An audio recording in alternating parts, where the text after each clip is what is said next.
হযরত সাদ বিন মুআজ রাদিয়াল্লাহু তাআলা আনহু মাত্র 6 বছরের ইমানি জীবন। আপনার আমার জীবন কত বড় ইমানি জীবন, কত বছর বয়সের। আমাদের বয়স যত, আমাদের ইমানের বয়স তত। কিন্তু হযরত সাদ বিন মুআজ মাত্র 6 বছর ইমানের জিন্দেগিতে তিনি এমন কিছু অর্জন করেছিলেন যে তার মৃত্যুর সময় পৃথিবীতে একটা নজিরবিহীন ঘটনা ঘটে গেল। আল্লাহ রসুলের কাছে যখন খবর আসলো হযরত সাদ বিন মুআজ ইন্তেকাল করেছেন, আল্লাহ রসুল সাল্লাল্লাহু আলাইহি ওয়াসাল্লাম খুব দ্রুত পায়ে সেদিকে যাচ্ছিলেন। সাহাবারা বললেন, আমাদের জুতার ফিতা ছিঁড়ে যাচ্ছিল। ডেকে বললেন, ইয়া রাসূলুল্লাহ, এত দ্রুত আপনি কেন যাচ্ছেন?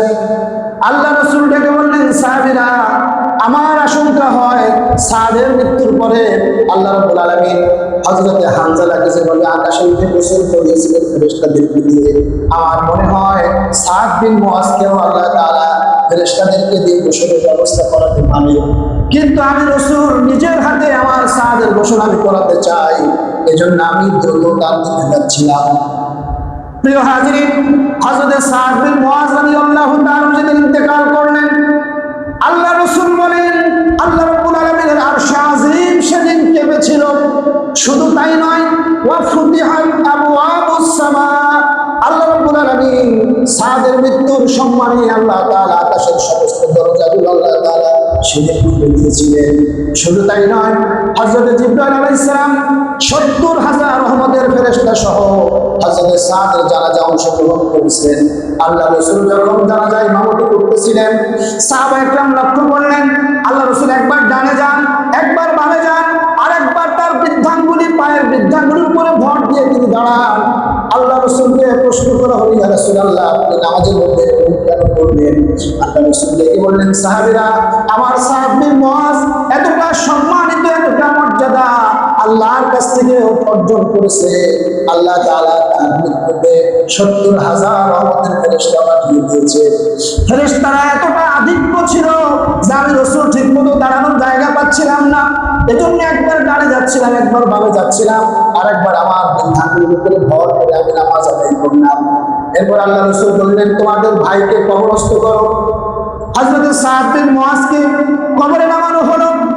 আল্লাহ রাসূল চিরচরিত অভ্যাস ছিলেন, তিনি কাউকে কবরে নামানোর পরে সেখানে তিনি দাঁড়াতেন, উপস্থিত সকলকে বললেন, ইস্তাগফিরু লি আখিকুম, তোমরা সকলেই তোমাদের ভাইয়ের জন্য দোয়া করো, মাগফিরাত করো। কারণ এখনই তার কবরে ফেরেশতা আসবে, তাকে প্রশ্ন করবে, তার কাছে জবাব চাইবে, সে যেন জবাবগুলো সহজভাবে দিতে পারে, সঠিকভাবে দিতে পারে, এজন্য তোমরা কবরবাসীর জন্য দোয়া করো। কিন্তু সাদ বিন মুআজের ক্ষেত্রে এটা হলো না। হঠাৎ আল্লাহ রাসূল বলে উঠলেন, আল্লাহু আকবার, সুবহানাল্লাহ। উপস্থিত সাহাবায়ে কেরাম এটাই বলে উঠলেন। সাহাবায়ে কেরাম প্রশ্ন করে, ইয়া রাসূলুল্লাহ, আপনি তো এটা করেন না, এটা কেন করলেন? আল্লাহ রাসূল ডেকে বললেন, সাহাবীরা, আমি যা জানি তোমরা তা জানো না, আমি যা দেখি তোমরা তা দেখো না।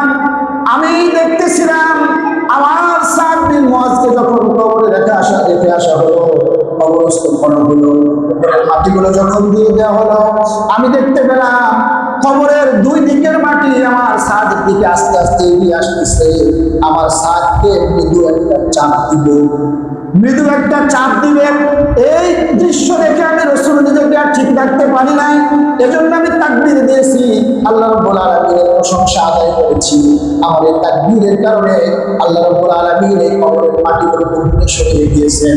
প্রিয় হাজিরিন, এই ঘটনাটা বলার উদ্দেশ্য হলো হযরত সাদ বিন মুআজ তিনি কত বড় জলিলুল কদর সাহাবী, যার মৃত্যুতে আল্লাহর আরশ পর্যন্ত কেঁপে ওঠে, যার মৃত্যুতে আকাশের দরজাগুলি আল্লাহ তাআলা খুলে দেন, যার সম্মানে ৭০,০০০ রহমতের ফেরেশতা আল্লাহ তাআলা জানাজা অবতীর্ণ করে।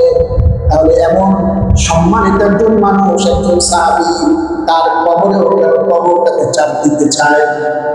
হয়তো ভাই সাহাবীর জীবনে এমন কোনো অজানা ভুল ছিল যেটা তিনি ভুলে গিয়েছিলেন তওবা করতে, হয়তো বা ছোটখাটো কোনো অপরাধ ছিল যার কারণে সাহাবায়ে ওই সাহাবী যখন কবরে গেলেন, কবর তাকে আযাব দেওয়ার জন্য তৈরি হচ্ছিল। তাহলে এইরকম সাহাবীর ক্ষেত্রে, এইরকম মর্যাদাবান মানুষের ক্ষেত্রে যদি কবর এরকম আচরণ করতে পারে, তাহলে আমার আপনার জীবনের অবস্থাটা কি একটু চিন্তা করা দরকার।